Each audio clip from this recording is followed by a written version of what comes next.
So we had to decide from the beginning what things were comparable between Aiden and Marcus and what things would be different. We focused on parkour. We wanted Marcus to be a lot better at parkour than Aiden.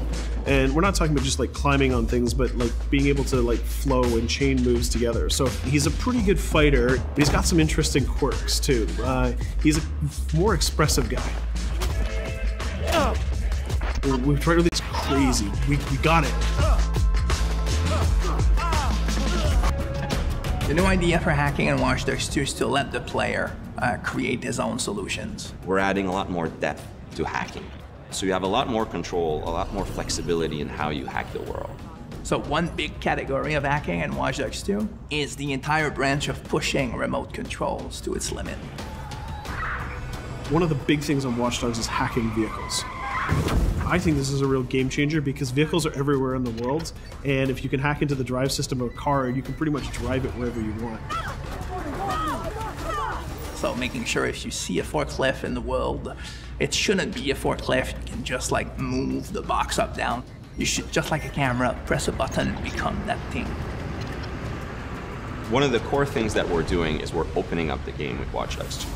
You can hack every character. You can hack every car in the game. And you can hack most of the electronics within the city. So that's a lot of easier. So if you want to play the game completely non-lethal and not actually kill anybody, you can totally do that. We're playing with a lot more crafted items and a lot more of little devices that you can use.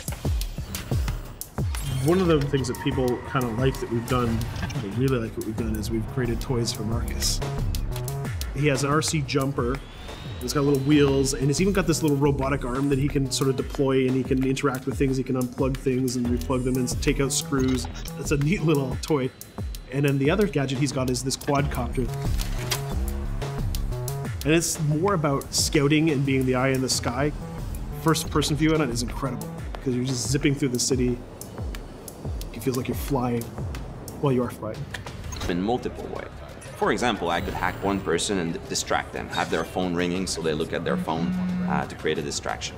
Later on in the game, you'll also be able to do things we call mass hacking, which is, well, why only hack one if you can hack them all?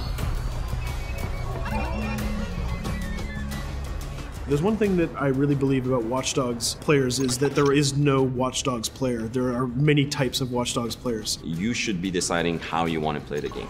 So that means you can play a mission full gun blazing, that's the way you like to play, full stealth, or through hacking only, project yourself in computers, take control of electronics, influence people, and try to get to your goal that way.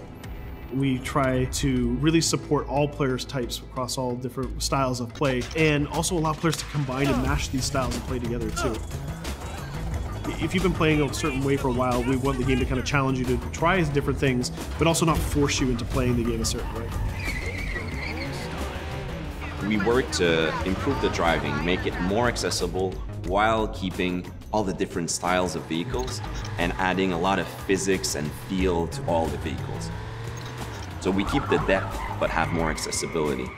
The team is super happy with the result we've had, and I hope gamers will be just as excited.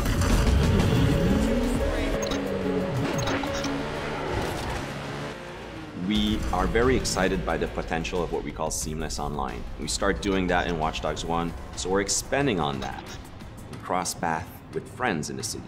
So you playing in single player and you're crossing path with another player who's also playing in single player. Both of you are members of DedSec, so you're friends, and you can just walk up to each other, you'll say hello, hit the button, and form a co-op team. And what we're going to be showing in the next couple of months is an example of how those things work together to create magical gameplay moments.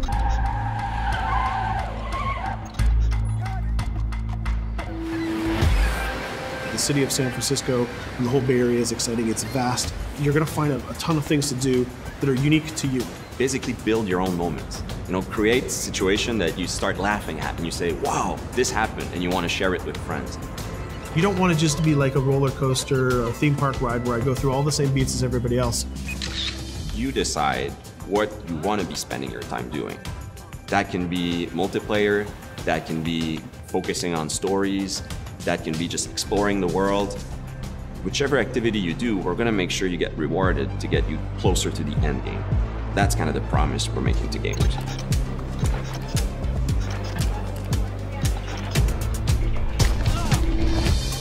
You always know it when something starts to click, it starts to work.